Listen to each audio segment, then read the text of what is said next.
to you the 45th and the 47th President of the United States of America, Donald J. Trump. Donald Trump immediately getting to work with a remarkable show of the use of executive power.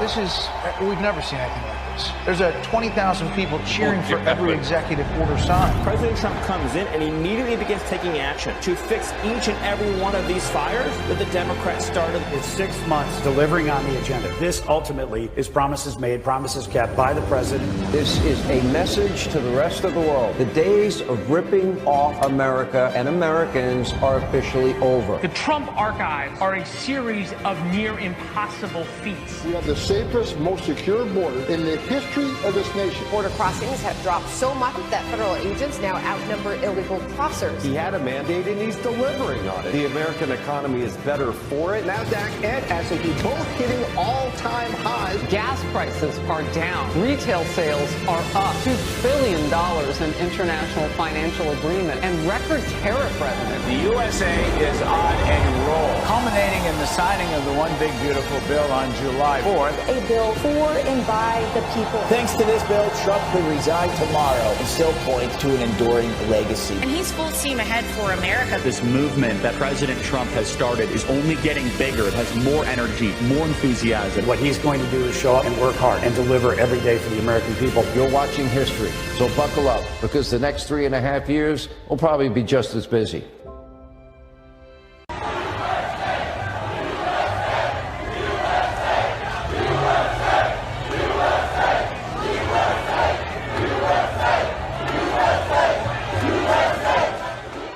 The America First MAGA wave is sweeping even the ultra-blue state of California. These are scenes from, if you can believe it, Beverly Hills. They have had it with their incompetent, lawless, leftist government, and they are joining the fight to take back their state as patriots all across the country are rising up to take back our nation. And it's happening even in the bluest of blue states. We got all the data on California turning red, the unthinkable. This is going to absolutely blow your mind. Wait until you see this. Greetings, everyone. It is a live stream Friday. I'm your host, Dr. Steve, your Patriot Professor, here to help you make sense of all the madness as the radical left desperately tries to stop the unstoppable, the inevitable rise of a new conservative age all around the world. So if you want a front row seat on how you are changing the world in ways you never even imagined,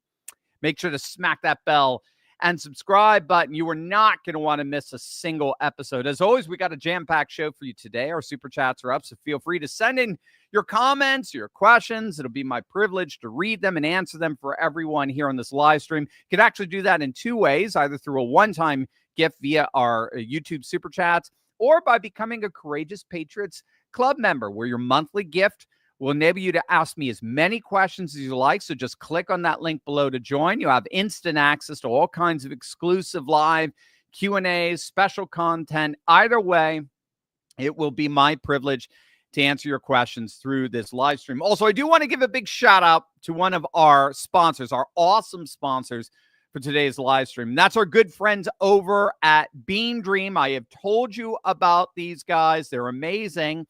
I've been using Beam Dream nightly now for months, and I genuinely cannot imagine my nights without it. Even my son now starting to take Beam Dream, and he loves it because, frankly, both of us, we just are not very good sleepers. We lie awake for hours. For me, I can't turn my brain off, but now I fall asleep, I kid you not, in under 30 minutes. And I stay asleep throughout the night. I mean, we're talking that deep sleep. And then I wake up without that foggy, sluggish feeling. In fact, since I began taking Dream consistently, I've noticed a real difference just in my daily focus, my mood, my energy throughout the day. Dream is made with top quality science-backed ingredients that help you relax and get the deep, uninterrupted sleep your body needs. I mean, seriously, I take it each night. It's become a ritual I actually look forward to. And unlike other sleep aids, there's no grogginess the next day. Just clear-headed, focused energy like I'm giving you right now. So if sleep is something you've been struggling with, and let's face it, most of us do, I cannot recommend dream enough. So right now, if you click on that link below, you could save up to 35% off with my exclusive Beam discount. 35% off. Just click the link below or scan the QR code and use code TURLEY at checkout. Don't settle for restless nights, gang. There's no point of having them. Try Dream. You'll feel the difference. Click on that link below right now. All right. California is indeed turning red. California is going through a massive voter roll how do I say that 3 times fast? Voter roll purge. Voter roll. There we go. Voter roll purge as we speak. They are legally required to do so by federal law because they do get federal funds for their elections. They're required to report their voter roll numbers, their voter roll activity to what's called the EAC. That's the Election Assistance Commission, a federal agency. So this includes detailed reports covering various aspects of election administration voting, voter registration, voting practices, and the use of federal funds, how they use those federal funds in election administration. And the numbers that are coming out of California as of this week are frankly stunning. And I want to give a huge shout out, by the way, to Shiloh Marks and his X account for keeping very detailed tabs on the voter roll purges and changes going on in California. Thank you for that, Shiloh. Shiloh's basically saying that when all is said and done, we actually may have already flipped California. Now, that is, I'm going to say it up front, that is a very optimistic interpretation of the numbers I'm going to show you. Okay, so I'm going to give you the other side, but he's saying it may be a done deal. It's California flipping red is baked into the cake right now. I know that literally sounds impossible, but take a look at this. California just officially removed 3.1 million ineligible voters from their voter rolls. Okay, so these are names of people either who've died or people who've moved away or whatever, right? But they are ineligible either way. Right? It could be illegal, you name it. 3.1 million ineligible voters have been purged since November from California's voter rolls. Now, that, of course, is a significant number in of itself. It's a massive voter purge. Now, you might remember when Texas did something very similar. They removed nearly 1 million ineligible voters from their voter rolls just before the November election. And what we find is whenever ineligible voters are removed, who always benefits and who always is adversely affected, right? It always benefits Republicans, and it always, without fail, adversely affects Democrats. And we could see that in real time here. 3.1 million ineligible voters purged. Do you want to take a guess at how many votes Kamala won California by back in November? It's, I kid you not, 3.2 million. We just removed 3.1 million ineligible voters from California's voter rolls, and Kamala won California by 3.2 million. That's what this fellow Shiloh Marks means by saying, guys, we may already have just flipped the nation's bluest of blue states. It's incredible. And the significance of this voter roll purge applies down ticket as well. When Adam Schiff got elected, right? Shifty Schiff, old pencil neck. When he got elected back in November, California had 4.9 million ineligible voters on its rolls. So, by the way, this 3.1 is just the beginning. It's going to continue here. But they had 4.9 million ineligible voters on its rolls. Think about that. The political party, by the way, that cynically tells us that they are the defenders of democracy. They allowed for nearly 5 million ineligible voters to vote. But since then, at the time of this tweet, which was a few weeks ago, 2.5 million ineligible voters had been removed, had been purged from California's voter rolls. And that's significant because Shifty Shift, old pencil neck, won by 2.5 million votes.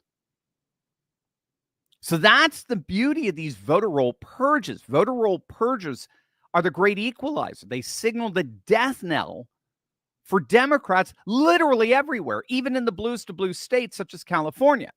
Now, again, to be fair, all right, if we want to sort of, steelman the counter argument here, we don't have the partisan breakdown of this voter purge. So we don't actually know that all 3.1 million are Democrats or voted Democrat. But we are on pretty safe ground to assume that at least half are Democrats, given the enormous registration advantage Democrats have in California. So if there's any kind of voter purge, again, given to the federal government, given to the Federal Elections Commission, that they get to audit and check out, make sure it's on the up and up. They're not just purging Republicans, for example. Given the inordinate voter registration advantage that Democrats have in California, we're on safe ground, assuming that we're looking at a reduction of about 1.8 million or so Democrats, with the rest split between Republicans and independents. So that would mean that the Republicans would have net gained as a result of this purge. They would have net gained upwards about 1.2 to 1.3 million voters in California, which is absolutely extraordinary in and of itself. And again, it's probably more than that. It's probably more than that, given that ineligible Republicans don't actually vote. And that's, of course, because Republicans generally play by the rules. They love America, and they don't want to see our republic squandered through corruption, fraud, and deceit. Democrats, on the other hand, hate our country, and they will exploit ineligible voters, ineligible Democrat-registered voters.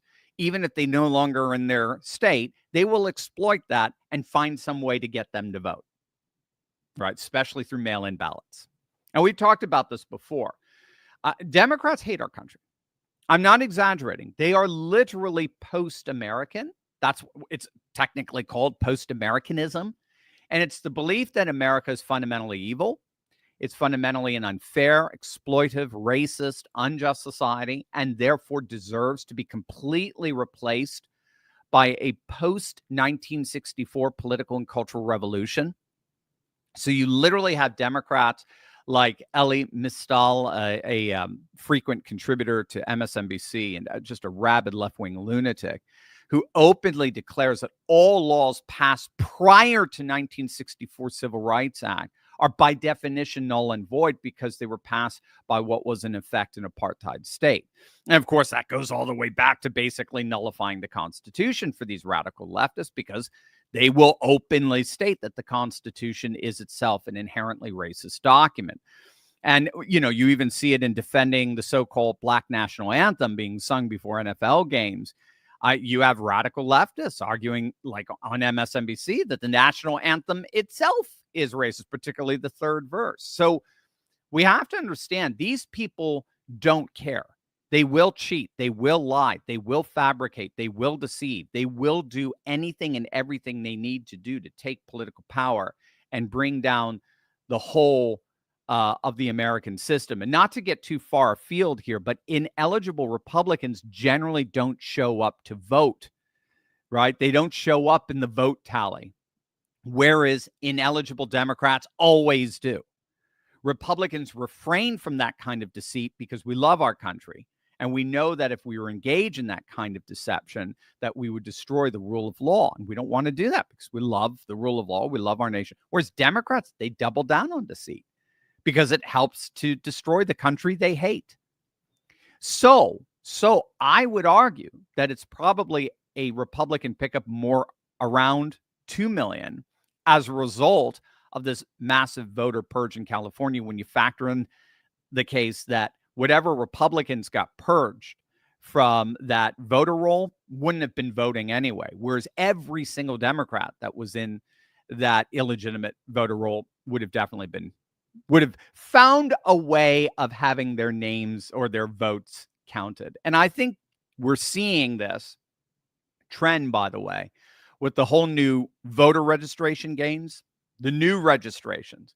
So these are people who are now actively registering to vote. The GOP is out registering the Democrats in California by a factor of 2-1.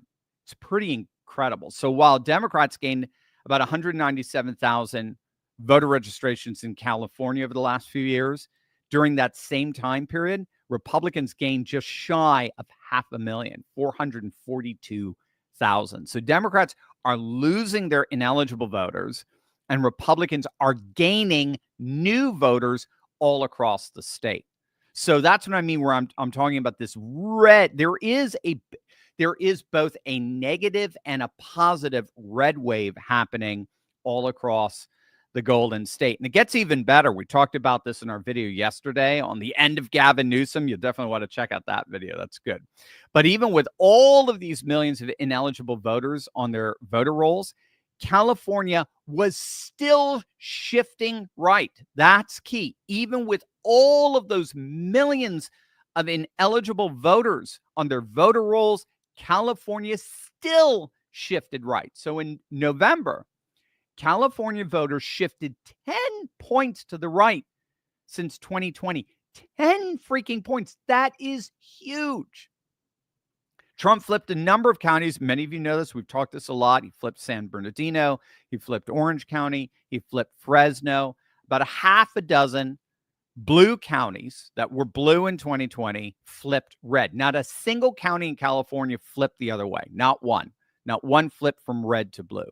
Not one. And not only that, but Californians, we talked about this yesterday, Californians completely rebuffed Gavin Newsom and Cackles Kamala by voting overwhelmingly for what's called Proposition 36. So this was the proposition that restored very tough, very harsh penalties for criminals. Newsom ran against it. Kamala Cackles was, of course, ambiguous. She would never tell us how she voted or her position on it. She just gave us her word salad and the like. So obviously she voted against it. Obviously she opposed it. And what Californians did, I mean, point blank, is they told both of them to shove it, and they voted for the proposition with 70% of the votes, 7 out of 10 Californian voters. And again, with all of those millions of ineligible voters to boot, they still 70% voted for the proposition. They basically told Newsom and Cackles to shove it. It was a total repudiation of their soft on crime governance. And then we've talked too about the fact that even California Democrats themselves are shifting right. This is an absolutely fascinating phenomenon happening right now, particularly in the city of San Francisco, where I spent so much time. My mom is from the Bay Area. San Francisco now has a mayor who's just elected back in November, who is quietly becoming perhaps the single most conservative mayor in the nation outside of Mayor, I'm forgetting his name, is it Johnson in Dallas. But look up Mayor Daniel Lurie. He's fascinating. Lurie's a Democrat, of course. They all are in San Francisco. But he is governing San Francisco very much like a Giuliani Republican. The most conservative Democrat mayor in the nation right now is governing what was at one time probably the single most liberal city in the nation, San Francisco. Very few people are paying attention to this. He's very quietly moving to make to basically restore sanity to San Francisco politics. So they in many respects, the city has turned a corner. They're coming back. They're quietly cleaning up the homeless population. They're cracking down on crime. They're prosecuting car thefts and shoplifters. And they're turning around fast. And the far left press in San Francisco has been actually asking Mayor Lurie about what he thinks about Trump and whether he's gonna take a stand against Trump and ICE and so forth. And this guy, to his credit, again, a Democrat, is coming out and saying, hey, guys, that's not my jurisdiction. That's not my lane. I'm a mayor of a local city. That's federal politics. And I got nothing to do with that. I mean, he's appealing to federalism in his answers. It's astonishing. And it's literally all turning around in San Francisco. We got a little precursor to this back in June of 2022 after a special election, a recall election. So San Francisco voters went to the polls. They overwhelmingly recalled their ultra woke DA, Chesa Boudin. He was bankrolled by George Soros. He was an absolute disaster, implementing this restorative justice nonsense. And they voted overwhelmingly to get rid of him. And then to replace him, they again overwhelmingly voted in a staunch law and order DA by the name of Brooke Jenkins. She won in a landslide. And now she, along with this new mayor, are prosecuting criminals left and right. So to me, what's so key here in that, kind of the lesson that we can take from that, particularly with what's happening in San Francisco, is that the fundamentals of the MAGA movement are officially becoming pre-political. The fundamentals of the MAGA movement are officially becoming pre-political. What I mean by that is issues like border security, right? Mass deportations, law and order, anti-wokeness, anti-DEI, patriotism, a reverence and love for our nation's culture, customs, and traditions. These are all now political baselines. Their overwhelming popularity now precedes partisanship, such that now even Democrats are starting to embrace this stuff. Well, and keep in mind, first it's Democrat voters, as we saw, for example, with that San Francisco DA recall. First Democrat voters and then Democrat politicians to follow, because the Democrat politicians suddenly realize that the only way that they're going to politically survive is to finally embrace some kind of MAGA-oriented agenda. Now, of course, you still have your rabid, radical Marxist 20%, the ones who double down on the 80-20 doom loop, who embrace the single most unpopular political opinions on the planet, like we're currently seeing in Manhattan or New York with Mamdani, or in Minneapolis with this new Somali socialist. But that is why those two are causing so much consternation from within the party, particularly among the likes of someone like James Carville, because they recognize, Carville and the like, recognize that if these radical Marxists become the face of the Democrat Party, they're toast.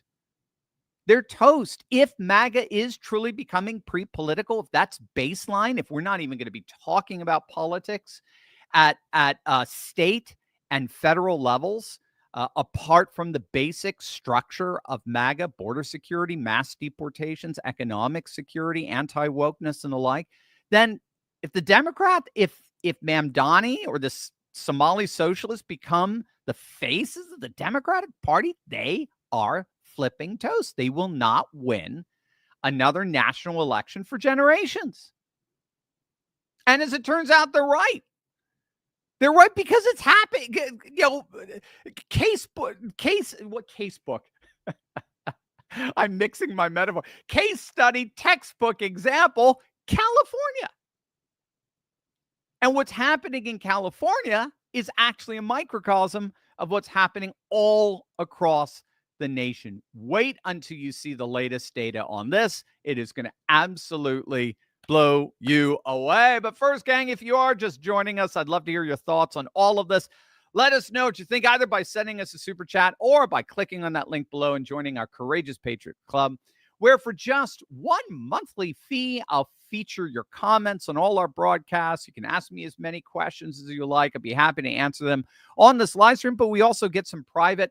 We get our own exclusive digital platform for live Q&A, where you get to talk to me once a week. We have a great fellowship. There's thousands of us that come together every week to celebrate faith, family, and freedom. So just click on that link below. Go to fight.turleytalks.com/join, or just send us a super chat, whatever you like. Also, do you ever wonder why your brain feels foggy? Even when you're eating clean and exercising, right? We all know it. Well, it may not be burnout. It could be parasites. I kid you not. Groundbreaking research from Dr. Alan McDonald revealed a direct link between chronic parasitic infections and neurological diseases like multiple sclerosis. Parasites can cause inflammation, nerve damage, and long-term cognitive decline. More reason to do a full body cleanse at least once a year. Well, the Wellness Company has a solution for you. Ivermectin plus mebendazole. That is the gold standard parasite solution, now combined in one cleanse combo, designed to eliminate harmful invaders and support your immune system naturally. Medical grade, not some trendy herbal gimmicks. All you got to do is just fill out a quick intake form and get a 3-month supply shipped straight to your door. Maha is officially here, and the Wellness Company is making hard-to-get medications digitally accessible so you can live your best life now. All you got to do is head on over to twc.health/Turley. That's twc.health/Turley. Use code Turley to save $90 off plus free shipping. Click on that link below and cleanse your body today. All right. So, as it turns out, the political shifts in California are but the latest of the Democrats' worries. Perhaps the single best threat to the Democrats ever taking back congressional power, like for the foreseeable future, lies in the mass redistricting plans happening right now as we speak in a number of solid red states. Now, the irony here is that for years, this is exactly what the Democrats did. Democrats carved up deep blue states like Illinois, California, New York, into what do you call them? In a gerrymandered spaghetti strands that were all deliberately intended to pad their congressional numbers. And Republicans now are finally returning fire.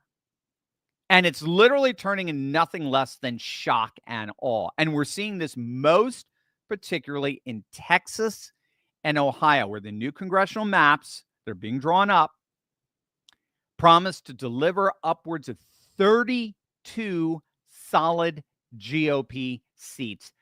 32 safe, solid red GOP seats for the 2026 midterms, just between these two states alone. And you ready for this?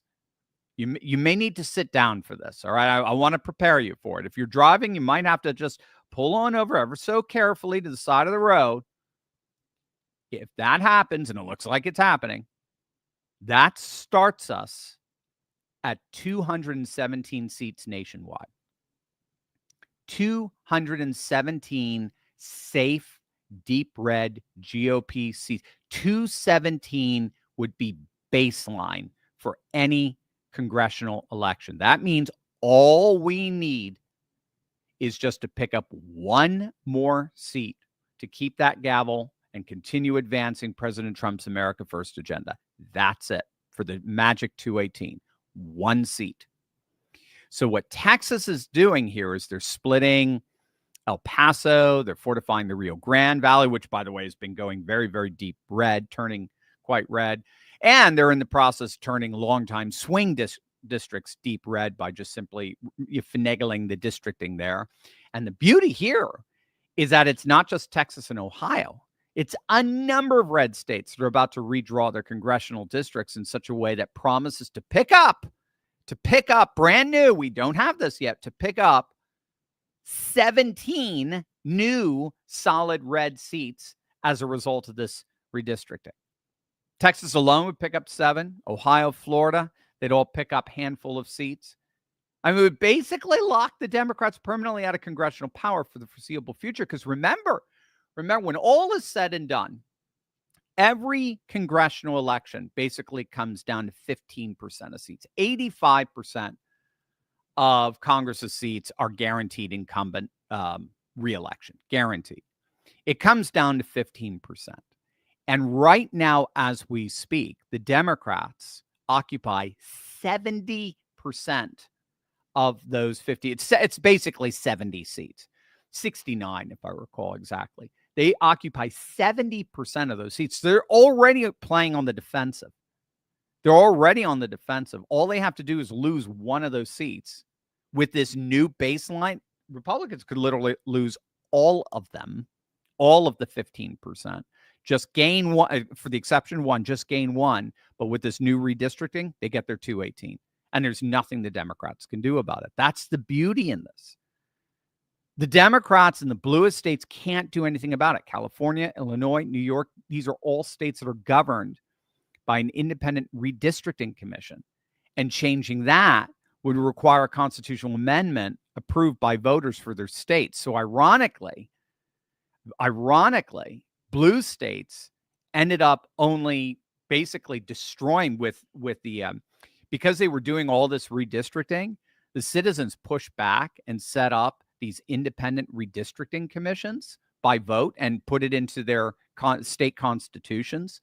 So it's enshrined as law. So ironically, all of their redistricting efforts in the past have resulted in them getting hamstrung in a way that red states aren't. That's the brilliance of what the Republicans are doing in Texas and Ohio and North Carolina and Florida. They are exploiting the fact that all these deep blue Democrat states are all hamstrung by independent redistricting commissions, while red states are not. But ironically, before blue states were hampered by redistricting commissions, of course, they were doing the exact same thing these red states are now doing. It just took us President Trump to come before red states finally started fighting back, fighting fire with redistricting fire. Again, this is what makes Trump so amazing. And this is what will most likely be his lasting, enduring legacy for the next century. He finally taught the GOP how to fight. He finally taught the GOP how to fight and beat the Democrats. I mean, it took, 70, 80 years? Because it was the Democrats, remember, who established the pre-political paradigm. It was the Democrats who established, Social Security, Medicare, Medicaid, all that stuff. They established the pre-political paradigm that everyone had to get on board with if they would ever get elected. Now it's Trump and the MAGA movement that's establishing the new pre-political baseline for American politics. And Trump did that because he showed the GOP how to fight. But it's even better. Here's the key. He taught us how to fight, but without burning down the whole country in the process like the Democrats do. Right? I mean, again, this is kind of closing the loop with what we were just talking about before. The GOP hates using the Democrats' tactics because we love our country. And the Democrats exploit that love. They exploit that love of our nation by engaging in petulant and destructive tactics that they know the Republicans will never, ever reciprocate, because it would mean the end of our republic as we know it and as we love it. And so what makes Trump so incredibly amazing is he has taught the GOP how to fight back effectively against the Democrats and beat them, all the while regaining our country rather than losing it. He taught the GOP how to effectively fight fire with fire, but without losing the nation we love, and ironically regaining it. And the GOP is being rewarded big time for it. I mean, take a look at these fundraising numbers. I mean, these are insane. I mean, I'll just, bottom line, Republicans are outraising the Democrats 5-1. Bottom line. The RNC, the Republican National Committee, right now, as we speak, holds over $80 million cash on hand. All the while, Trump's war chest has topped an unprecedented $1 billion. Trump, who technically can't even run for re-election, as a second-term president, is more powerful than any first-term president in modern political history. He's amassed a $1 billion war chest for the midterms, and we just barely surpassed the 6-month mark of his second term. By contrast, the Democrats are broke. I'm not going to candy coat it. The Democrats are broke. They're broke. Act Blue, their chief fundraising arm, it's defunct. It used to raise them billions upon billions. Kind of funny. It's strange how that happens once USAID is banned. Once USAID folds, all of a sudden, all these Democrat fundraising organizations end up going defunct. Very interesting how that works, huh? Must be no connection. Democrats are literally going into debt just to keep their lights on. In politics, as in everything else, money talks, and so will our ground game in 2026. And by the way, that includes JD. JD is freaking crushing it. He is awash in cash. Clearly the successor for Trump in 2028. They're already talking about a Vance Rubio ticket, which would be very, very hard to beat. And with the electoral map flipping radically red in the 2030 census, with the GOP picking up nearly 20 more electoral votes, the Democrats proportionally losing that many votes. I mean, look, 2028, it's really the Democrats' last chance at the White House for the foreseeable future. So they're losing Congress. They've already lost the Senate for the foreseeable future because there's just simply, when all said and done, there's more red states than blue states. There's really nothing they can do there. And they're about to be permanently locked out of the 270 needed for the White House. I mean, the Democrats do honestly appear to be finished. And a red California may end up being the crown jewel of them all. Over to you, gang. Over to you. If you are a homeowner, you need to listen to this. When was the last time you checked on your home title? That's the legal proof you own for your house. If you're like me, the answer is never.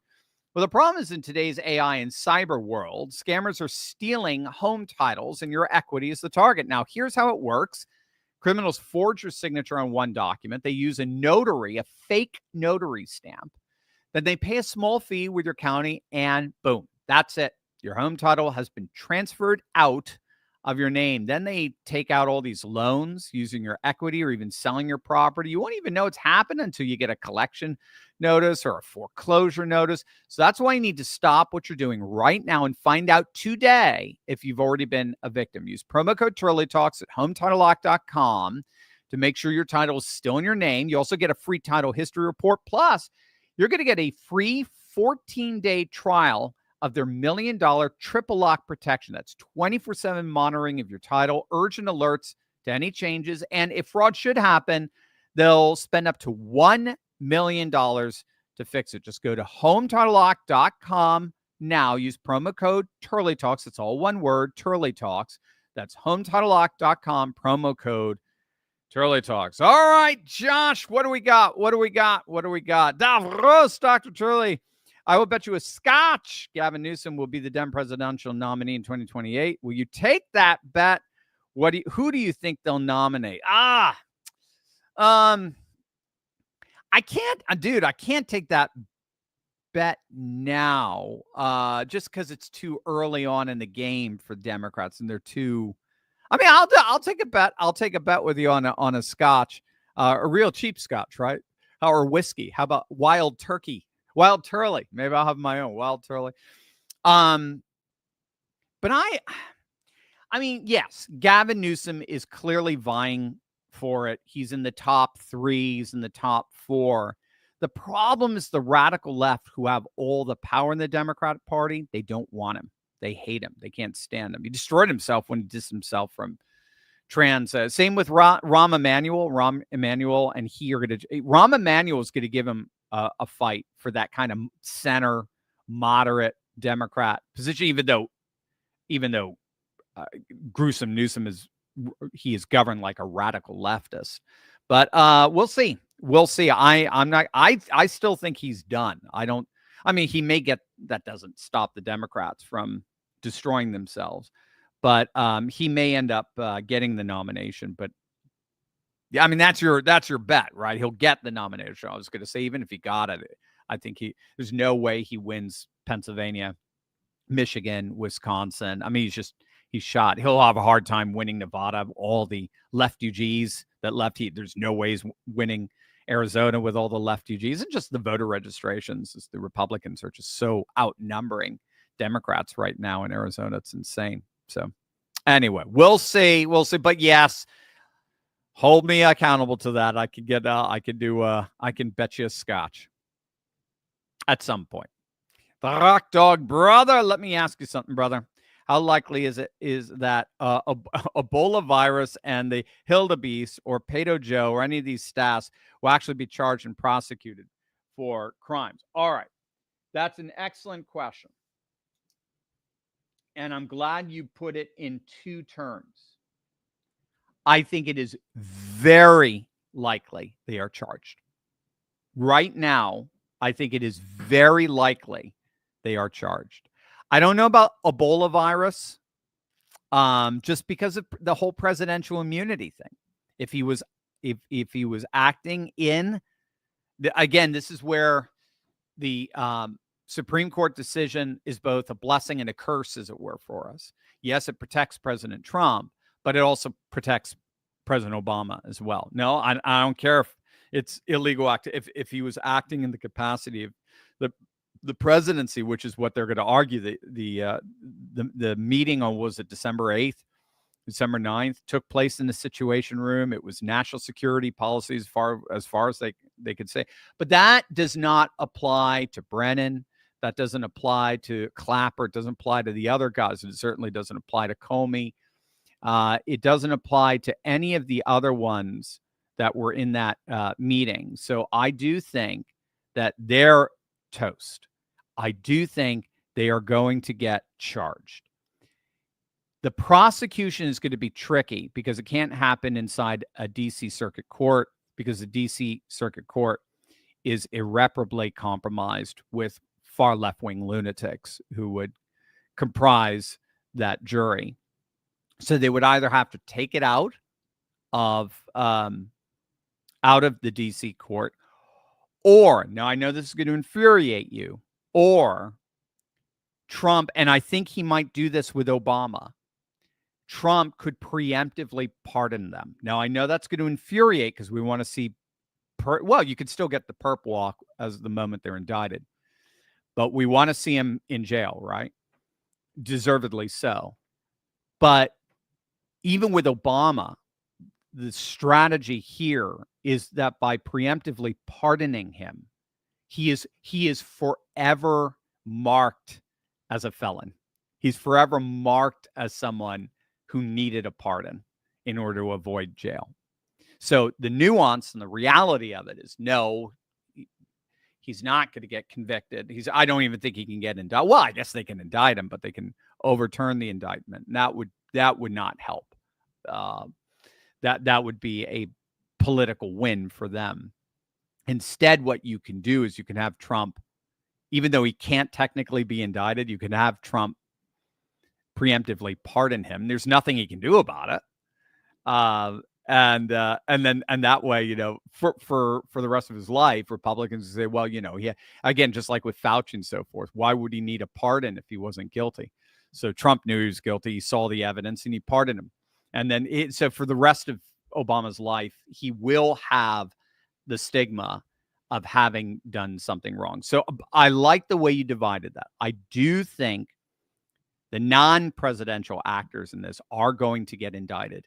And then the question is, how does the prosecution work out given the irreparable corruption of the D.C. courts? We'll have to see how that plays out. Maximilian, what are our epistemologies and how do we know they are correct? Oh my head, Maximilian, it's so hard. You give me all these deep, there's lots and lots of epistemology. So, so an epistemology is the science of knowledge. What has to obtain in order for us to know something? So when I ask the question, how do I know? How do I know that? I'm asking what's called an epistemological question. It goes back to a Greek term, episteme, which basically means knowledge. It can also mean pistis, can mean faith, interestingly enough. Knowledge is generally defined as justified true belief. So whatever we know, we believe, but it can't just be belief.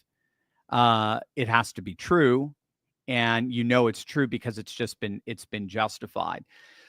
The basic if you were to read like an Oxford handbook on epistemology, like these 600-700 page volumes that talk about all the different studies in epistemology, there's a list of ways of knowing, and they're all complementary. There's not one way of knowing, so there is what's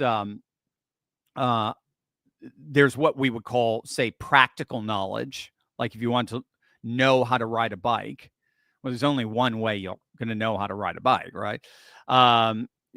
So it's by doing it, it's practicing it. So there's practical knowledge where you have to, a skill by learning it.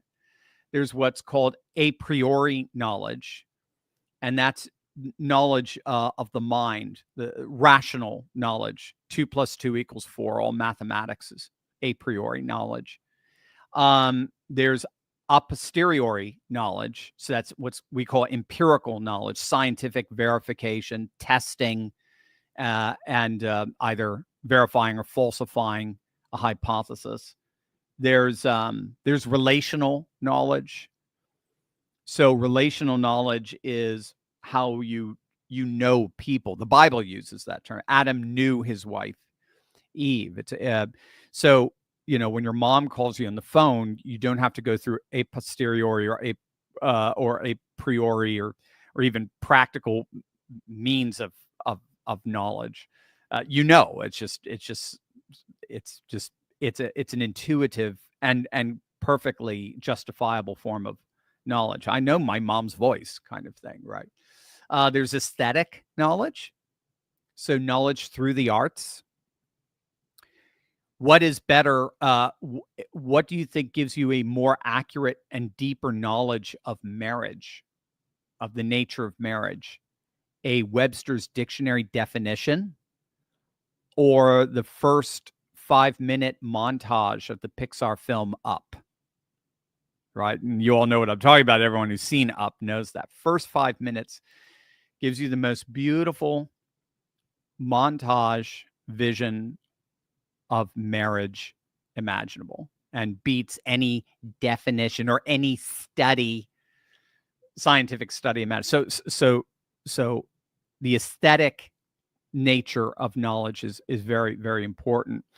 There's also what's known as tacit knowledge. We know knowledge through things, just like the way I see through my glasses.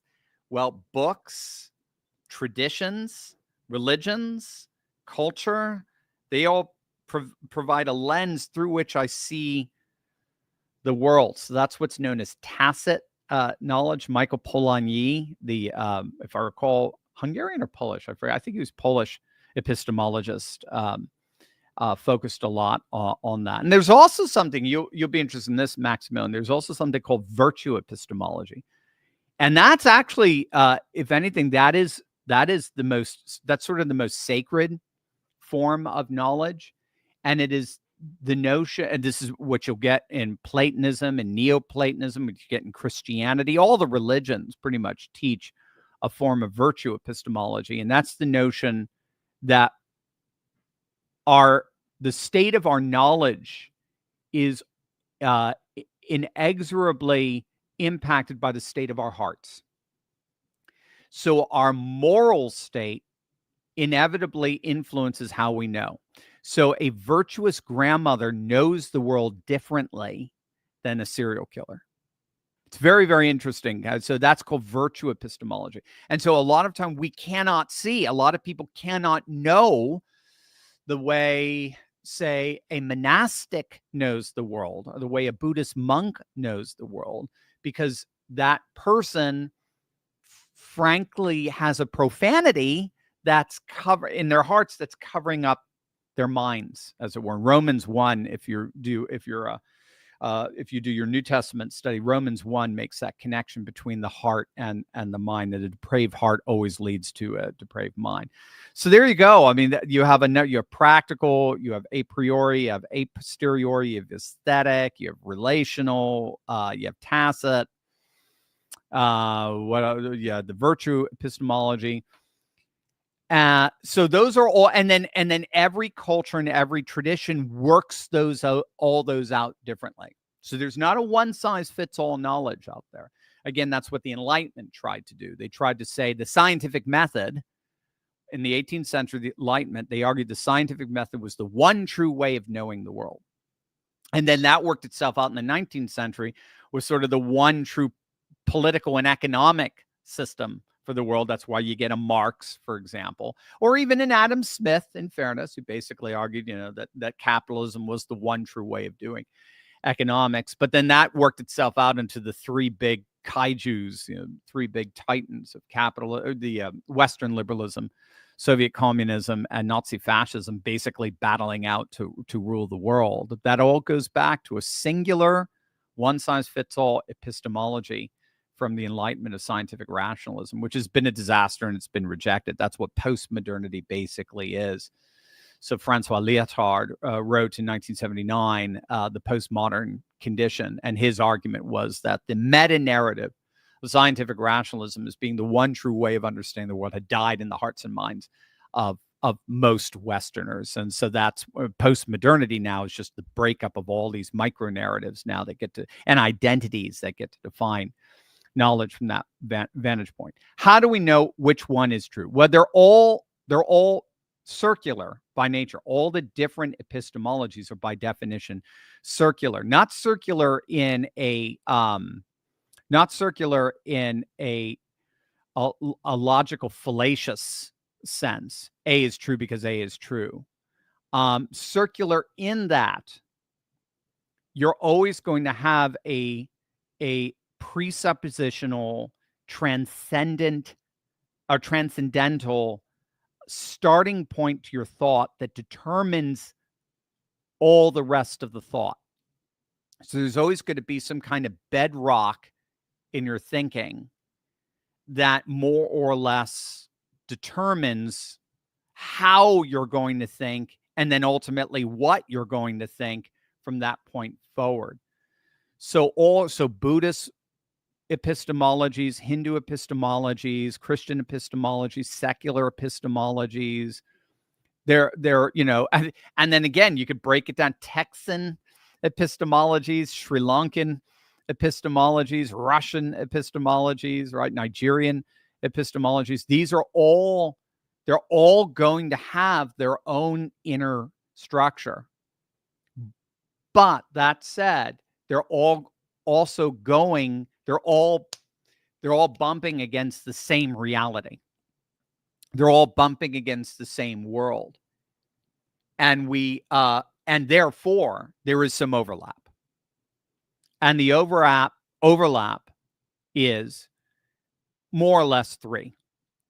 There has to be logical consistency. Even those, I remember a student desperately trying to argue that she had the right to contradict herself, that she did not have to be logically consistent.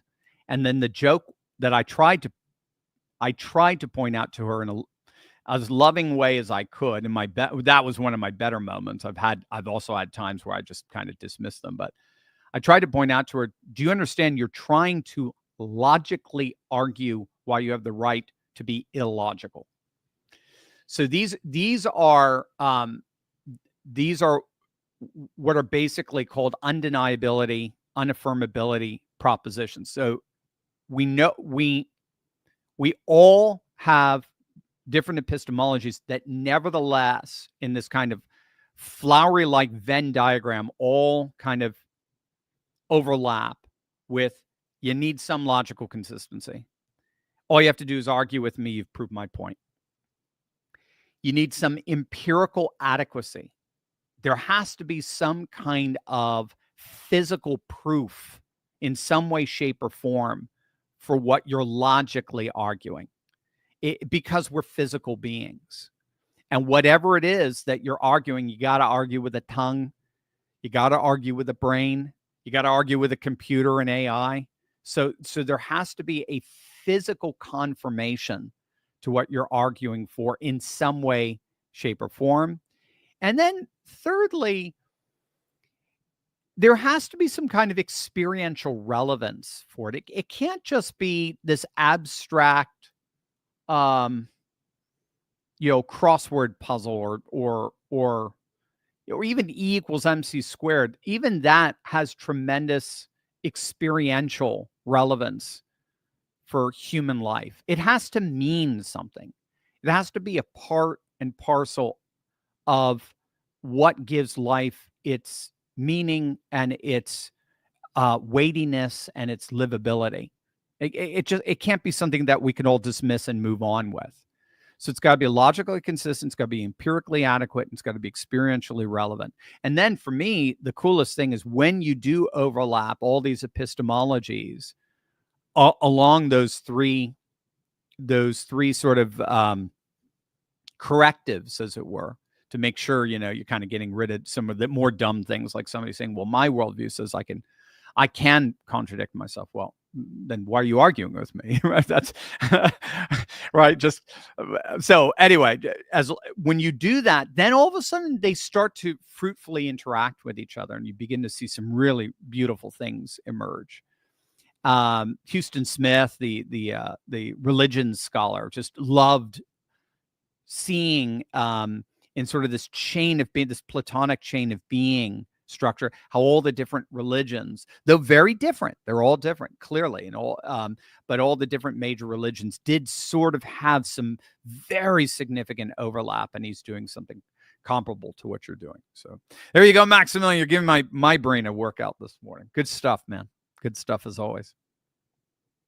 Carter, I was about to say that some ineligible voters that were purged from the rolls in California might have been illegal aliens. Yeah, I didn't even bring that up today, but now you know why they're all flipping out, why Karen Bass and Gruesome Newsom are all flipping out with all these illegal migrants being purged from particularly LA, but all over in San Fran, you name it, because it's not just the voter rolls, it's also the illegal migrants as well. You're absolutely right, Carter. I didn't even get into that. Yeah, so we can add that to it.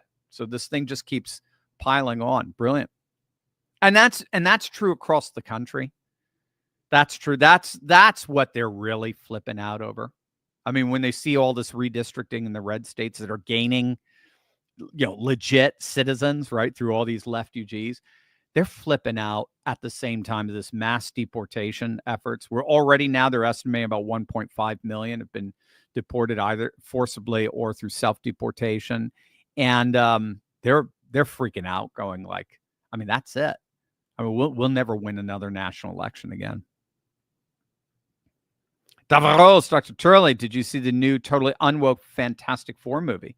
Is this a sign that Disney is figuring out woke doesn't sell? What's your fave superhero besides Trump? All right. I have not. I think, let's see. My son was no, he saw the remake of I Know What You Did Last Summer, which he said was horrible. So he did a horror movie last night. He was either going to do that, he's going to do the new Superman, which I hear is struggling, or the Fantastic Four. So he chose that. So no, I have not caught up on that. I hope to.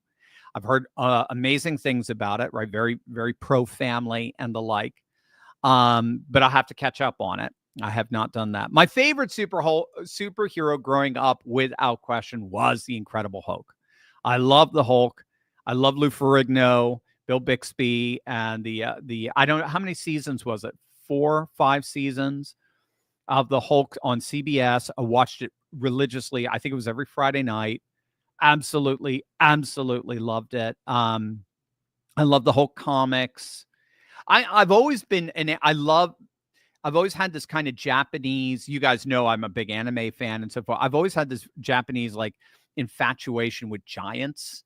I've always loved giants of some kind. So one of my favorite movies is War of the Gargantuas. That's what I when I was on Newsmax, I said it was that the Trump Elon feud was more or less akin to the War of the Gargantuas. I've always loved that.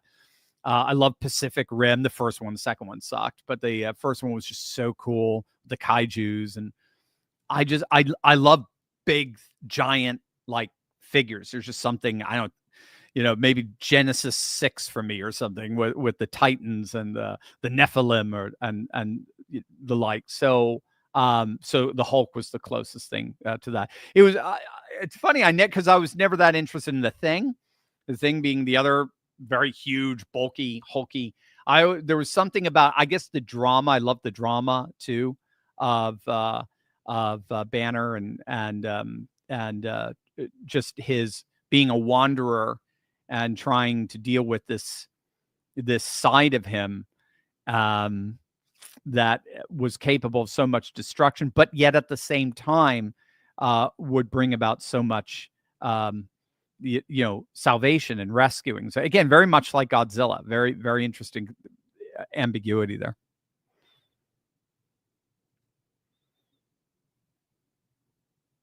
Richard, will Powell's Fed building renovation become its own mausoleum? Was that not the funniest thing in the world when you saw him and Trump with their hard hats, and Trump's like, yeah, you're $3 billion over budget, and Powell's like, no, I'm not. Powell doesn't even, yeah. We'll see. Apparently, the word on the street is Powell's going to lower interest rates. It's inevitable. Oh, Josh is also talking about Iron Man versus Captain America as well. What do you got there? Your message from... Oh, yeah, Iron Man and Captain America, Elon and Trump civil war. Yes. All right, you got it. You got me on that one. That's for sure, Josh. That's awesome. Yeah, Powell should be lowering interest rates. Keep an eye on that. He should. I mean, again, the pressure is enormous. When you even have Scott Bessent over the weekend saying, yeah, maybe we do need to not just audit the Fed, but really take a look at whether we need it or not. That's when the whole Federal Reserve says, guys, look, no, Jerome, Trump can't fire you, but he sure as hell can shut this whole thing down. And he's going to get what he wants. So let's cut some interest rates. Let's just show him we're good faith actors here. Give him his old victory, and we all keep our jobs and our influence in the country, kind of thing. So we'll see. We'll see if it becomes his mausoleum. So far, I think he's going to be playing it right. Simple logic. The structural marvel that is Adam Schiff is on borrowed time. I honestly see him going to prison. I do too, structural logic. I think we're going to see he'll be one of the ones that gets indicted. I think Trump is done playing games here. He spent the first 6 months building MAGA, building the golden age, getting that big, beautiful bill passed, even got the rescissions passed, and the $10 billion in Doge cuts that got rid of NPR. And he's ready to, I think now, ready to start slapping down some indictments. Robo Guy, thank you for the super chat. All of you, thank you for your super chats. What are payment processors dictating what people can or can't buy? Visa and MasterCard are going around censoring and shutting down content that they deem bad and it's out of control. We need to rein them in or find alternatives. Yeah. So who was it that was just having that issue? What's his name? Michael from Daily Wire, I think, was having an issue with financial processing. But it wasn't MasterCard, Visa. I'm forgetting which one it was. But it looks like they finally got it resolved. I thought that had gone on. It's a form of debanking. And I thought that had sort of gone on hiatus after November, but maybe it is coming back again. Again, this is where crypto comes in. So crypto resolves this. If you haven't gotten to crypto yet, make sure you take whatever steps you can to start getting into crypto. We have a number. We have Prime DeFi. We have Block Trust IRA. We have a number of sponsors that I use. I personally use them all. I don't do sponsors that I do not endorse myself. So they are both Dan Ryder, particularly of Prime DeFi. They're brilliant, and they will walk you through the process of getting involved in crypto. But that's what crypto is, the major hedge against debanking. They can't debank you. They simply cannot debank you. You are anti-debankable, as it were. But that said, yes, there are other parallel structures. I mean, Russia found this out at a national level when they were kicked off of SWIFT, which is the international financial transaction platform, and then they just hooked up with China's, which is KIPS.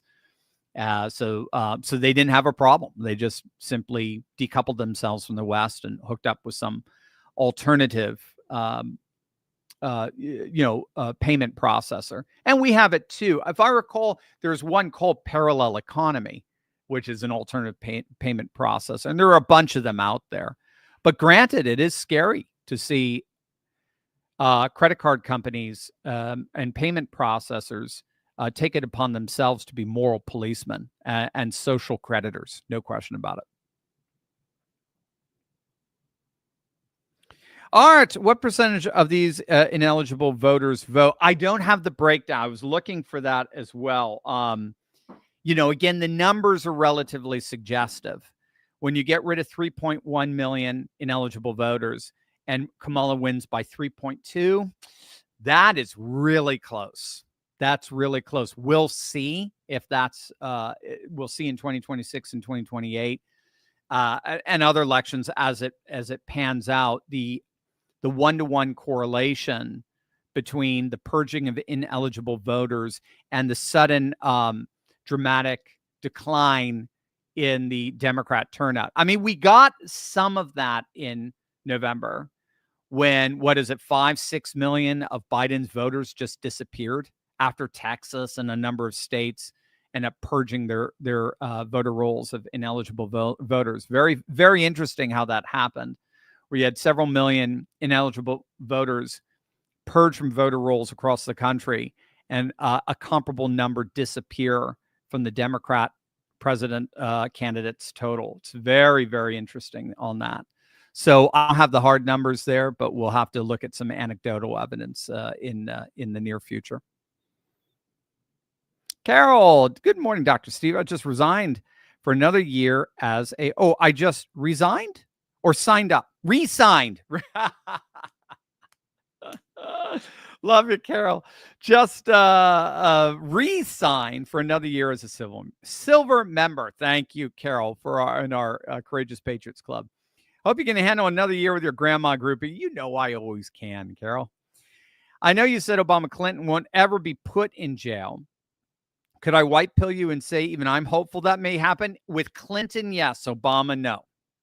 Thinking this might be one time you'd love to be proved wrong. Most certainly. Yeah, no, I agree. I think I'm going to meet you halfway, Carol. I think Clinton could get definitely indicted for particularly for how she participated in this attempted coup against President Trump with the Steele dossier that was created through $1 million or whatever, millions of dollars in funding through her campaign that were hidden behind the Perkins Coie law firm. And the advantage you have when you're paying for things behind the doors of a law firm is you have, attorney-client privilege. So things could be kept secret there. You hide behind the veneer of attorney-client privilege. And to the extent that she was caught up in it, which she was, in terms of the deliberate attempt to try to bring down a presidency, through false allegations and false evidence, fabricated evidence, I think she's going down. The only thing with Obama's, I just think the presidential immunity is going to give him the cover he needs. That's why I think President Trump is thinking about preemptively pardoning him and forever having that stigma of you are a pardoned, just like Nixon. You're a pardoned president. And I don't think Nixon, by the way, did anything wrong.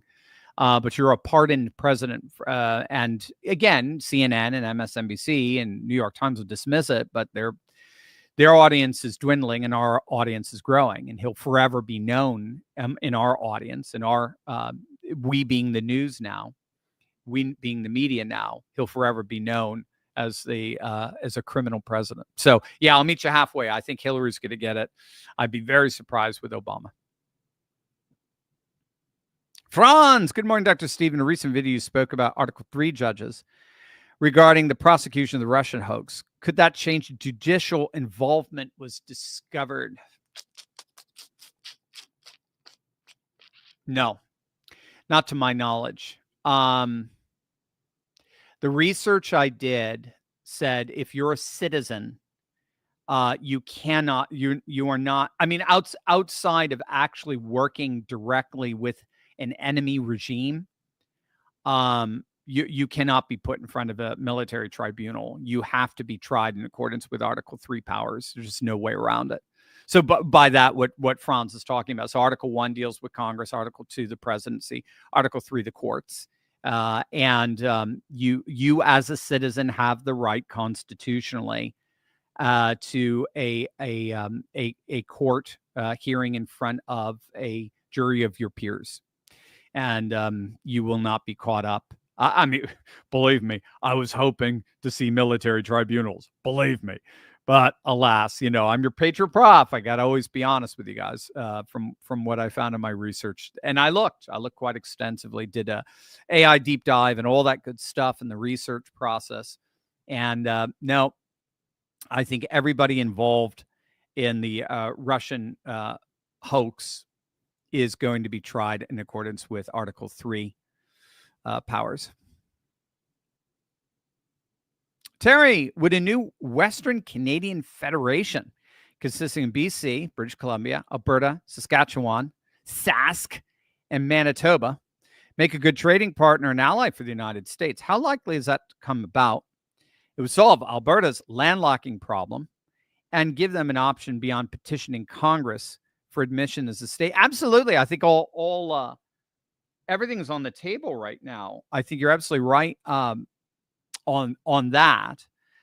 So we do have some update. I'll probably do a video either tonight, maybe tomorrow, on the latest on what's called Wexit, which is this very real I mean, they're starting to panic in Ottawa over this. The articles I'm reading, at first they just dismissed it. When Mark Carney won re-election, you idiots out in the West, you lost again, and that sort of thing.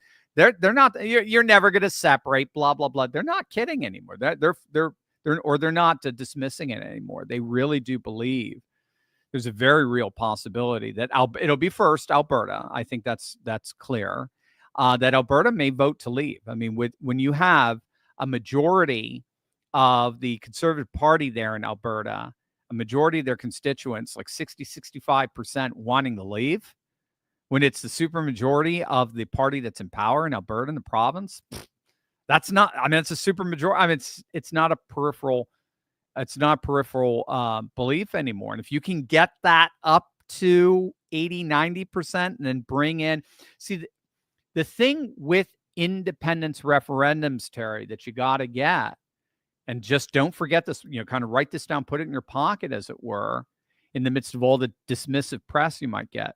I did a video on this, actually. Independence referendums are elections with the biggest turnouts.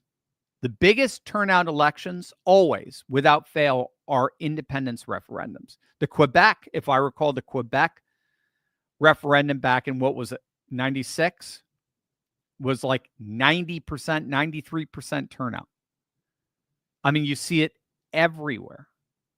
Brexit had the highest turnout of any British election. So any independence referendum will get you the biggest turnout imaginable. And the key there is that what it does is it brings out low prop to no prop voters, like Trump does. So voters who are low propensity, only voted one in the last 4 elections, or no propensity, who haven't voted none of the last 4 elections, they tend to overwhelmingly come out for an independence referendum vote, because now they feel like there's something they can vote for. And by the way, they inordinately vote in favor of independence. So this is real. When 30% of Albertans want to leave the Confederation, this is real, because that's all you need. Remember tipping point theory? All you need is 30%. And then getting that extra 21% just doesn't seem to be that hard. And if that's the case, and independence referendums bring out votes, voter turnout that makes simple national, provincial elections pale by comparison, that might be your 19-18%. And then you get an extra few percent of independents or fence sitters. That's it. You get it. And then, of course, as a result of the Quebec independence referendum back in the 90s, the Canadian Supreme Court did rule that a province does indeed have the constitutional right to leave, which I would agree with. I don't see how you sign up with any kind of confederation, or even here in the United States, you don't sign up with any kind of union without at least some kind of exit clause. Whoa, I don't like this. I should be able to leave regardless. So all of that to say, Alberta looks like it's really serious. Sask will follow. There's no question on that. If Alberta leaves, Sask will leave. We'll see with BC and Manitoba. I don't know enough about BC and Manitoba, just because the ball isn't rolling in BC and Manitoba in the same way it's rolling right now with Alberta, particularly with the the Alberta Prosperity coalition that they have that are really driving this referendum. They've already filed for an application for the referendum with the Canadian Elections Commission. So and then Sask is building. They've got a ground group. So I've been watching Alberta and Sask primarily. But that said, if they do form a Wexit coalition, because if Alberta and Sask go, yeah, I bet you'll see Manitoba and BC leave. If that's the case, I think you're right. So you don't have the landlocked issue. Of course, they will be a major trading partner with the United States, just being the resource-rich, commodity-rich provinces, and now officially independent nations that they are. And then, if Trump is still president, if this happens the next 18 months or so, he's going to put a lot of pressure. Like, come on aboard. You're conservative. You're the Texas of Canada. Come on aboard and enjoy being 51st, 52nd, 53rd states, whatever. I think you're still going to want some provincial sovereignty. So in order to keep that sovereignty, every province would have to be its own state. But it's the very fact that we're even talking about this shows where things are right now in terms of the golden age, in terms of MAGA, in terms of that spirit. Ottawa is behind the times. They've doubled down on their globalist nonsense with a guy with 3 passports. I think what we're seeing here with Alberta and Sask and the others is the wave of the future. So we'll see. Even if they don't officially secede, I think they're going to inevitably pull Ottawa to the right. ROT Corp. Would be kind of funny if after arresting Obama, Trump gave a press conference wearing a tan suit and declassified Obama's birth certificate. Talk about closing a loop, because that's how he really began in many respects. The whole his political aspirations was Obama's birth certificate. Absolutely. Oh, that'd be hilarious. That'd be so good. I love that. I love the way you're thinking. Life is a narrative. Vaughn, Dr. Steve, thank you, by the way, so much for the super chat. So exciting to be sharing this moment in history with you and with you as well, Vaughn. How do we replace the GOAT, Donald John Trump? What succession plan would you do if you were him? Yeah, I know. There will never, ever, ever be another Donald J. Trump ever. He is the GOAT by definition. Nothing comes close. Again, he's epical. I wrote about it in my book, America. I was just actually doing an interview the other day. Yeah, America Awakened: The Collapse of Globalism, Return to Faith, Family, and Freedom. You can get it on Amazon. Number 1 in a number of categories, by the way.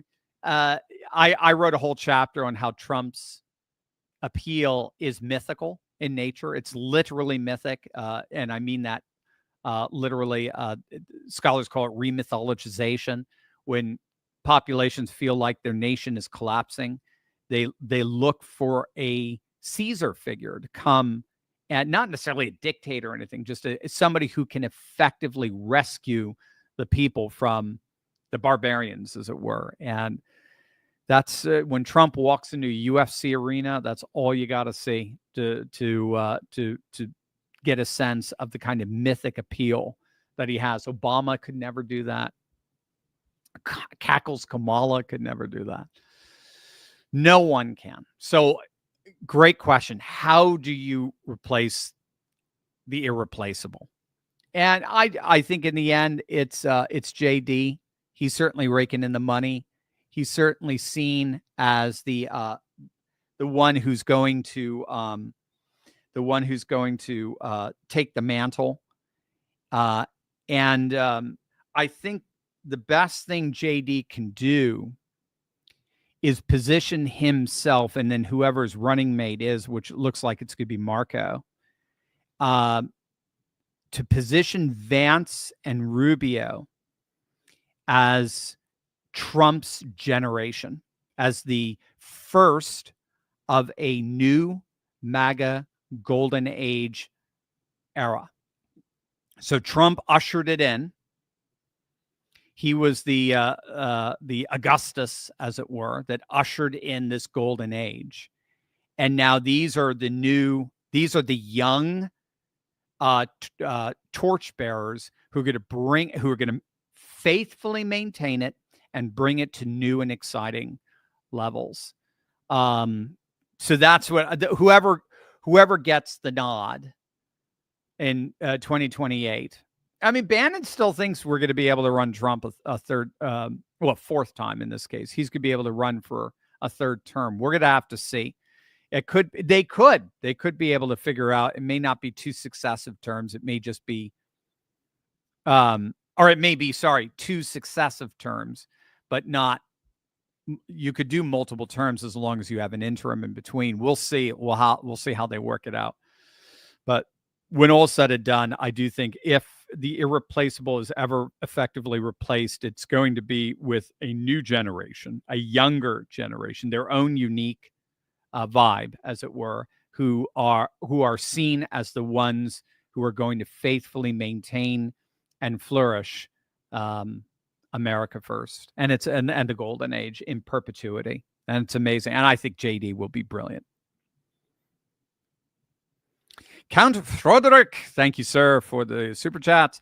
My guess is the majority of Democrats are not radicals or crazy like the far left, and that can be seen, and they're now backtracking from some in their party. How do all the radicals win? I think there's a next step there, Josh. No, how do all the radicals win? Is that it? Yeah. Oh, no. I'm with you. And again, MAGA has fully and completely won when it becomes pre-political. That's what we want. That was the success of FDR. That was the success of the New Deal. The New Deal became pre-political. Social Security, Medicare, eventually Medicaid, all of this 1960s, all of these programs ended up becoming politically basic. They were baseline. If you were against them, you were out of politics. And when MAGA becomes baseline, when every party and every candidate is arguing that they're never going to open up the borders again, when every party and every candidate is arguing that they're going to have some kind of achievable quota, daily, monthly quota for mass deportations, when everyone is arguing that we need that trade is an extension of national security, that manufacturing and industry, particularly pharmaceuticals, belongs here inside the United States, that DEI is dead on arrival, DOA, that trans athletes should never, ever, ever again be allowed in women's locker rooms or in women's sports, on and on and on and on and on, right? That we always should be permanently doging departments and auditing governmental departments for savings and so forth. When the basics of MAGA become baseline in our politics, we have won. We don't care if it's a Republican. We don't care if it's a Democrat. We don't care if it's JD or if it's Tulsi or if it's RFK. Democrats, right? We don't care, because no matter who wins, MAGA succeeds. If we've achieved that, we've achieved our highest aspirations and our highest political dreams. When MAGA has become pre-political, now, right now it's obviously 100% part of the Republican Party in terms of the platform and so forth. But I think you're right, Count Frederick. We're moving. The Democrats are inevitably recognizing this is the new politics of the 21st century, what's technically referred to as post-security politics, where border security, economic security, and cultural security become the baseline politics. They're recognizing that, and like this mayor in San Francisco, they're increasingly embracing it. No, it's going to be their own left-wing version. Fine, I'll never be attracted to it, but fine. I'll take that over the Mamdanis and the Somali socialists any day. So I think you're absolutely right. That's the only way I think the Democrats end up becoming a viable party. BW Hulk really gave us a great rally last time. I wish we could do a Hulkamania Trump rally to honor him. That would be wonderful. I think at the next Trump rally, I wouldn't be surprised if he had a beautiful montage honoring of Terry, of Hulk Hogan. Beautiful man. I did a video just honoring him last night, if you want to check that out, on how Hulkamania was actually MAGA before MAGA. Remember, he used to come out into the arenas with the song blaring, "I'm a real American." How does Trump come out to his arenas? Proud to be an American, right? All the connections between Hulkamania and MAGA are actually stunning. Hulkamania is sort of like the don't get this wrong. I'm just saying, using the structure, the narratival structure. It's like the John the Baptist to the Messiah, as it were. He is the herald. As Hulkamania, he was the herald in 1980s and 90s and early aughts. He was the herald of the MAGA that was to come. And so I think it's the most fitting thing in the world, where his final major, national spotlight is he tore off his shirt and said, "Let Trumpamania run wild." I finished off my video that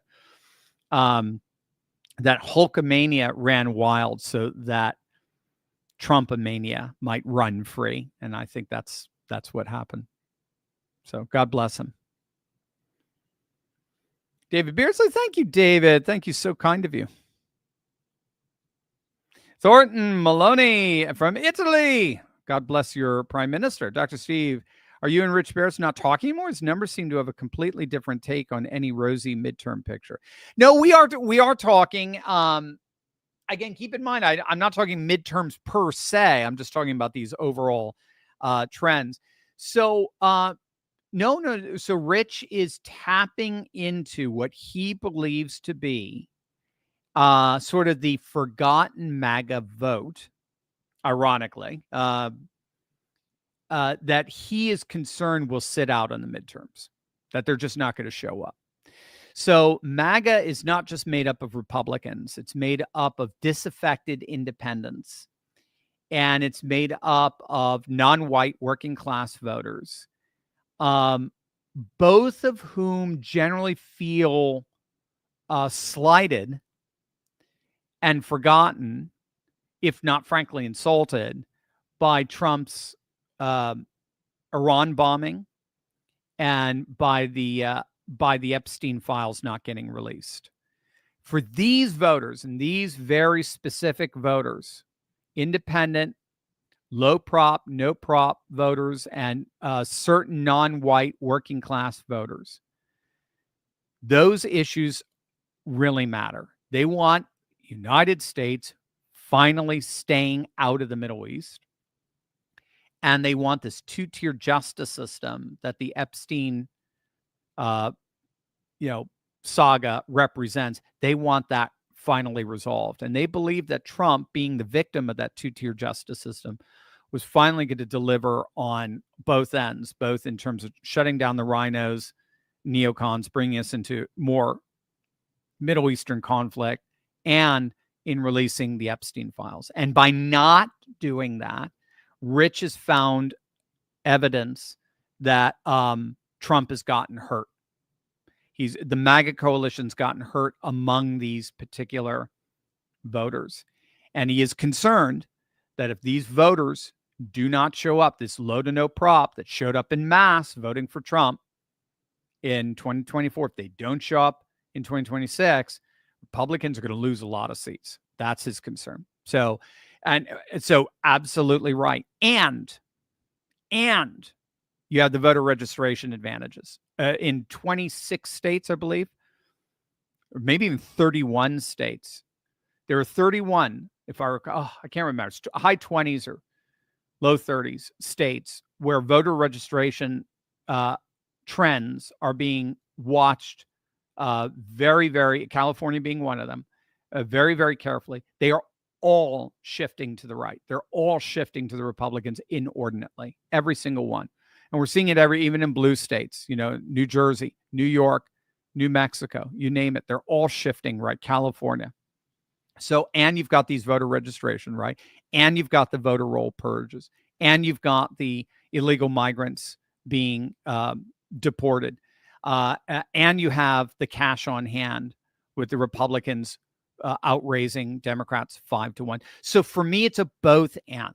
It's not an either or. It's a both and. You have to take it. So Rich is focusing on one side, and then I'm focusing on the other. And then the closer we get to the midterms, no, absolutely, Rich and I will be cross pollinating our data, and I'll be taking obviously Rich's very, very seriously, being the number one most accurate pollster of 2024.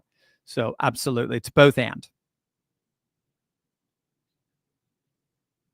BW, once you accept Dems hate our country, and by the way, again, to all of you, forgive me if I fail to thank you for the super chats. Once you accept Democrats hate our country, you understand the double standard between Democrats and Republicans, MAGA. We're Americans. They're not. To them, we're evil. They are not. Yes, yeah, no, you got it. You got it. They're post-American. That's the technical term, and that's what people have to get. And again, I'm talking about primarily the leadership and the insane 20% as part of the 80-20 doom loop. The Mamdani Democrat, the social Somali Democrat, and so on.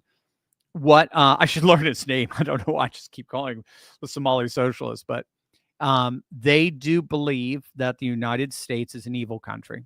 And they've been taught that from in Columbia University, which, by the way, is now paying $200 million in damages for violating the human rights of Jewish students there. Trump, I just love the way Trump is clamping down on these pathetic cultural Marxist Ivy League schools, particularly Columbia, because that's where cultural Marxism started. That's where the Frankfurt School came over from Europe in the 1930s and 40s into the United States. And the very first university they infested was Columbia University. That's why all these crazy protests always seem to start on the campus of Columbia. They hate America, and they are post-American. They believe America is inherently racist, bigoted, and like I said, that Ellie fellow at on MSNBC has repeatedly said that any law passed before 1964 he considers null and void. That is basically the gist of what they've been arguing. They've been arguing that anything prior to their ascent to power should be wiped out. So they're basically restarting the calendar.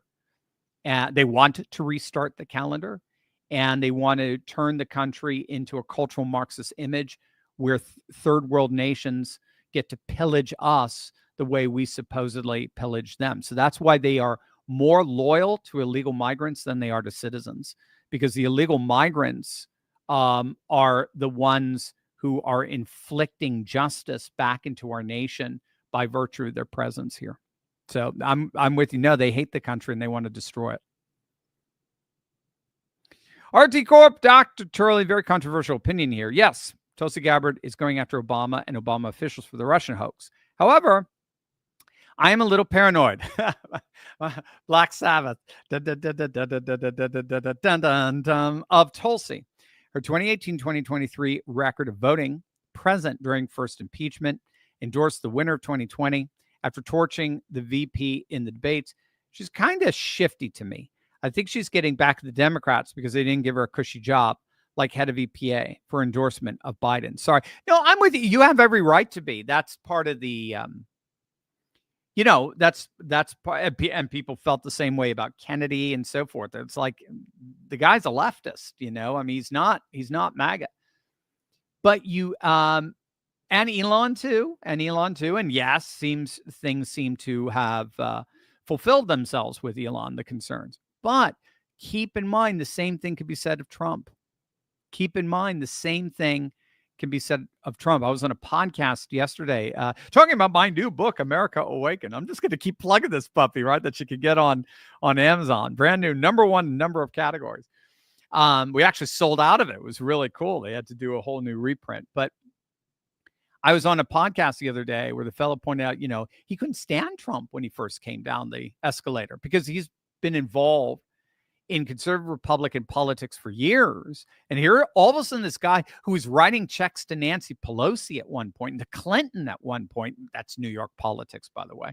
Now he's all of a sudden going to turn around and tell us Republicans how to do things. So a lot of people didn't trust Trump either. You have to remember. So to me, I'm with you, ROT Corp. And if you don't trust, that's cool. Just to me, I think what's really happening here is there is a massive political realignment, a political, economic, and cultural realignment where the old left and right binary just doesn't fit anymore. It's now people versus political class. And so Tulsi, while she was on the other side of the left and right divide, left versus right divide, she's now on the right side when it comes to the people versus permanent political class vertical divide. So I think that's the key to kind of reconciling what's going on here. Rock dog brother, Dr. Steve. Well, let me tell you something, brother. Did you know that for almost 35 years, Hulk Hogan, well, let me tell you. All right, there you go. Now I'm good. Well, let me tell you something, brother. Did you know that for almost 35 years, Hulk Hogan, without any fanfare media announcement, would show up, of course, with the staff knowing, to Shriners Hospitals and St. Jude's to entertain and inspire that kids and their families. I do know that. There was one little boy in 1994 that he met at St. Jude's that he really connected with, and I guess he died the next year, and his parents said he wept as if it was his own son. Humble man. He was a beautiful man. Yeah, I mean, watch him on there's an early 80s interview on the Johnny Carson show when he was just coming up and coming. And he's so well spoken, so beautifully spoken, so soft spoken. And he was brilliant, absolutely brilliant. And he was very honest at the Republican National Convention in July of last year, where he said, I was a coward. And he said it over and over again. He told Laura that. He told Jesse Waters that. When they said, how can you say you're a coward? You wouldn't be afraid of anything. He said, no, I'm a businessman. I run, I'm the head of the Hulk brand and Hulkamania. And I have fans on both the left and the right, Democrats and Republicans. I didn't want to alienate anyone, right? I didn't want to go woke, as it were. Remember, I don't think there's a woke right. I think it's absurd. But I didn't want to impose my political opinions on anyone. So I voted for Trump, but I never told anyone. But when they tried to kill my hero on July 13th in Butler, Pennsylvania, that's when I said I cannot hide it anymore. So he is a hero in every way imaginable. He always spoke truth. And even when he was trying to be sensitive to the feelings of some of his fans, even then he came out and said, I can't be untrue to myself and to what I know is right. And of course he had a beautifully rich, wonderful life, spiritually, politically, culturally, economically, in every way imaginable. He will be greatly missed. Amazing man. BW, do you think we will lose the midterms? If so, this is over. Oh, if you think no. Look, so there are going to be challenges. So on average, what is the number? 27 seats. The incumbent loses 27 seats. The incumbent's party, on average. I don't think if they were to win some seats in the House, I think the Senate is gone. They can't win the Senate. But if they were to win the House, it will be a very, very, very thin margin. It's not going to be big. They can cause trouble. They can, but what are they going to do? What are they going to impeach him a third time? Where they're going to have, they might have hearings. So freaking what? They're going to cause all their problems. No, they're not. No, they're not. They're not going to do anything in the end. So, but no, at this point right now, I think things are looking very, very good, especially with the redistricting. If you picking up anywhere from 12 to 17 seats, solid red seats, that's impressive. That's going to be hard to beat. Again, it seems to put us as a baseline in 2017. If we get to that baseline and all we need is one seat, we'll get it. Among the 69 seats that are up for grabs, we'll get it. No problem. Will O'Toole, do you think Pam Bondi is a strategy or legal loophole to make the Obama-Clinton administration accountable for its conspiracy against Trump? Or is it a pipe dream? Thank you, Will. Will, you're awesome. No, I do. I think so. I think they know they have to. They have to deliver. I mean, Trump almost got killed because of all this nonsense. So I think they know they have to deliver. Again, Trump is going to get some pushback from rhinos and neocons, so he's got to appease them. But in the end, I think Pam Bondi is going to deliver, and it's gonna blow us away. I think that's what the next 6 months are going to be. First 6 months were all about restoring or awakening the golden age, and then taking the economy off like a rocket, sealing the border, mass deportations, crushing DEI, crushing woke universities. Now it's about indictments.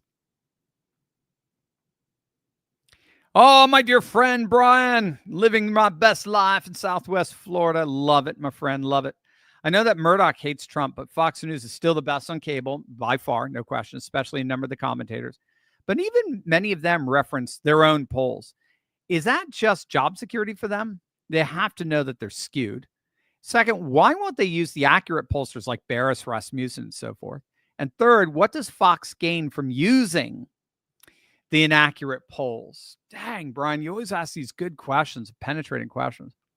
I have to think about that because they do reference these idiot, because they're subletting them out. They're not even actual Fox News pollsters. They don't even have like a Harry Enton. Harry Enton is not a pollster. He's just a data analyst. But they don't even have a data analyst akin to that, which is very interesting. I don't know. I could only speculate. I could see it as job security. They have to have, but keep in mind, nobody touched, when the New York Post ran that stupid 2003 birthday card from Trump to supposed Epstein that they don't even have in their possession, couldn't even corroborate or verify. Nobody on the Fox News lineup touched it. And that's a Murdoch. New York Post is owned by News Corp. So no one went near it, which I found interesting. But yeah, it could be. I mean, it could be just the only polls they have access to. I do, from what I understand from my inside scoop, because I've got an agent who sets me up with some interviews and so forth and panels. So I've done Newsmax, so I've been in their Manhattan office, which is really cool. But he said that at least when it comes to booking guests, generally speaking, Fox is very, very reluctant to book anyone that's hot on X. I mean, outside of like the Charlie Kirks and stuff, but they tend to like to book from like Washington insiders. So they get a lot of people from like the Heritage Foundation, so forth.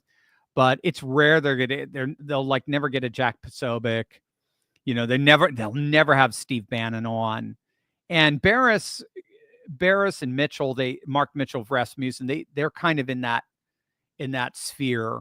So I think in some sense they may have been, however informally, blacklisted from there. What do they have to gain from the nothing? It's stupid, it's dumb, and it's just part. It seems to me it's just part of the inherent dysfunctionality of the Republican family. We are a dysfunctional family in a way that Democrats aren't. Democrats are totally united in growing government, totally united in raising taxes, totally united in more regulations, right? Democrats don't care what you do as long as it's mandatory. They're 100% united. You have factions, no question, pro-Israeli, pro-Palestinian, the more pro-AOC, more pro-Schumer. You've got factions, but they're all, at the end of the day, they're all united in expanding government, in expanding regulation, in expanding taxes and their own power. Whereas Republicans are they've got one side that wants to cut taxes, but another side that has no problem raising taxes if they could figure out and sneak it in. You got one side that wants to cut government, the libertarian side, the Rand Paul Massey side of things. You have another side that wants to grow government, the neocons, the rhinos, and so forth. You have one side that wants to lower regulations, another side wants to increase regulations. You have one side that's, totally anti foreign intervention, another side that's 100% for foreign intervention. So the Republican Party, you have a hardcore MAGA, you have anti-MAGA. So, the Lisa Murkowski's, Susan Collins and the like. So the Republicans are just this, they're just this dysfunctional party that nevertheless, because of MAGA, makes it work, because MAGA is the connective tissue that holds it all together. And it seems like Fox is more or less that way. Fox, in terms of its major lineup, right? Laura, Jesse, Greg Gutfeld, and certainly Sean, they're all 100% MAGA. They love MAGA. Laura was a big Pat Buchanan supporter originally. Jesse's 100% on board. Gutfeld's 100% on board. Sean's 100% on board, although Sean is more neocon. He loves Lindsey Graham for whatever reason. So that's what keeps Fox together. But they're what's it? I'm forgetting at 6:00. Why am I forgetting his name? Garrett. Yeah, but I mean, they had their Chris Wallace, who was a avowed Democrat. He was an open liberal. He ended up going with CNN. Right? Their news division will have they'll bring in the more blue, more center left impulses that unfortunately I think don't add to anything, but it is reflective of the sentiments of Rupert Murdoch, who is he's more centrist and more rhino. So anyway, there you go, Brian. That's the best guest I've got on that. The Rock Dog brother, let me ask you something, brother. Do you honestly believe that DHS or DOJ will arrest mayors or governors that refuse to work with ICE and hold that sanctuary city status? If so, who do you think is the first to fall? Oh my, well, I mean, yeah, obviously the LA mayor, I think Karen Bass is probably the closest to the one crossing the line there. No, we've already seen it with the two New Jersey, or the one particular New Jersey representative in Newark, when she was inappropriately messing around physically with ICE officers when they were trying to storm the ICE detention facility in Newark, in New Jersey. Yeah, no, they will. I think they will. They'll definitely do it. They have to. If you've drawn the red line, as Tom Homan clearly has, you have to do it. And again, I think they feel now they're working, they're feeling this all out, but I think they're recognizing, wow, CNN, MSNBC, ABC, NBC, CBS, they just have no power anymore. They just don't have any power to rhetorically persuade the population and influence political opinion. So let's do it. Let's take full advantage of this. Yeah, I think you're going to see it. Same RT Corp. Dr. Turley, crypto pumped a lot last week. It certainly did. It's pretty good, huh? It's down a good amount. Oh, yeah, down a good amount this week. But August 1st, government payments should go fully digital. Are you as excited as I am? I am very excited. Follow crypto every day. My Coinbase account. Got lots of investments in it, and I even do some DeFi with Dan Ryder and our Prime DeFi group. Work with them a little bit. I love it, and yes, very excited. I think crypto is just getting started, and we're going to see digital currency, the new age of money, the new age of cyberspace money, reach levels of scale and profitability, the likes of which were unimaginable prior to the rise of cyberspace. Because again, cyberspace knows no bounds. It can keep going up and up and up. So it's astonishing. And that is it, gang. That is it. All right. Got more videos on my back porch. Your back porch professor's coming out this weekend. So I'll see you all throughout the weekend. Got lots and lots more stuff and updates. But absolutely have a wonderful weekend. God bless you guys. And MAGA all the way. The golden age is here. God bless, guys.